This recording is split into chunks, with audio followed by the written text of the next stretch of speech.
ក៏ញ៉េខ្ញុំស្រ័យផ្ដាយផ្ដាំឃ្លាតគ្នាយូរឆ្នាំ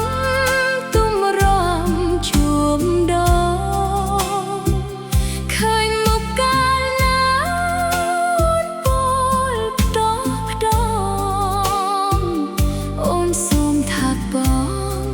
ក្នុងនាមភរិយា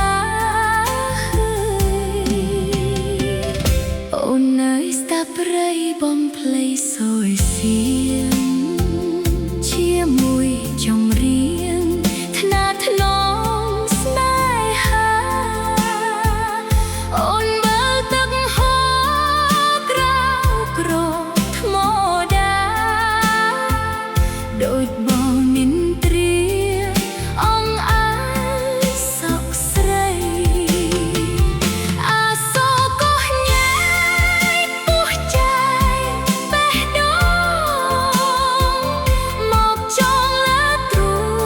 ងចាចិត្តភក្តីអូនជានារីស្មោះចំពោះផ្ទៃបែកគ្នាឆ្នាំបីអូននៅចាំបងក៏អីក៏ញ៉េ